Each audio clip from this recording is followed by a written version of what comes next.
நான் ஊழியத்தை செய்து கொண்டிருந்த பொழுது ஒரு சகோதரன் கையுக்கு பிஓபி போட்ட நிலையில ஓடி வந்தார். நான் ஒரு சண்டே ஸ்கூல் நடத்தி கொண்டிருந்தேன்.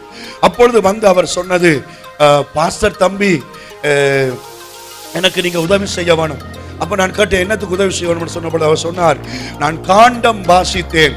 காண்டம் வாசித்த பொழுது என்னுடைய 40 வயசுக்கு பிறகு என்னுடைய ஆயுள் முடிகிறது என்று சொல்லி இருக்கிறாங்க.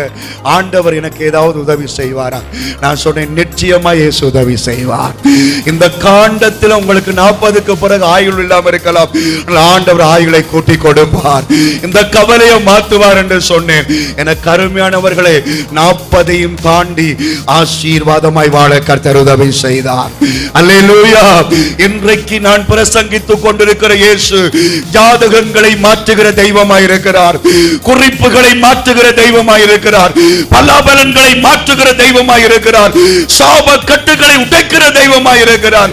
ஆகவே 2 கையை உயர்த்தி, ஆண்டவரே, என்ற வாழ்க்கையில பரம்பரையினால வந்த சாபங்கள், பரம்பரையினால வந்த துக்கங்கள், கவலைகள் ஆண்டவரே மறையட்டும் என்று சொல்லி சகோதரன் இருந்தார்.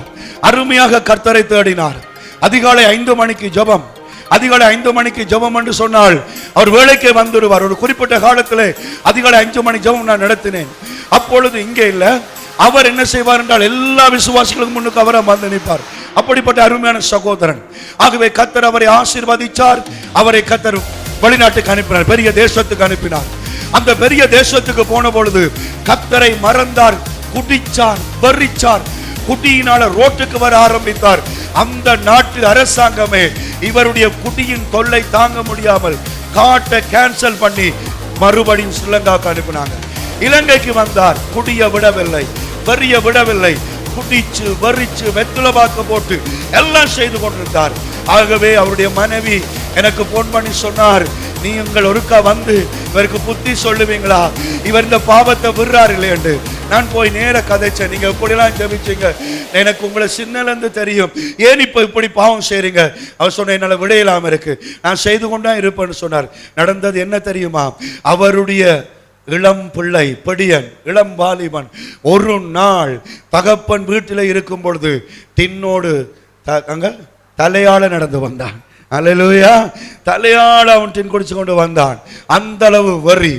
அந்த பிள்ளை குடிச்சதை பார்த்து திருந்தினான், திருத்தம். ஆமென் சொல்லுங்க. வரி குடி பக்கமே போறல. ஆனால் இப்ப பிள்ளை தகப்பனை விட 2 மடங்கு பாய்ச்சி கொண்டிருக்கிறான்.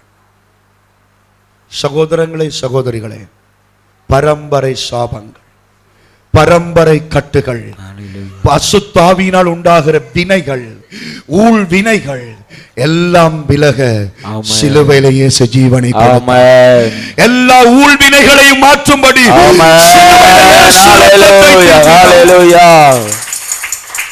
அதை சரியாக விசுவாசி, சரியாக ஜெபம் பண்ணி நீ வாழ்ந்தால் உன் துக்கம் சந்தோஷமாய் மாறும்.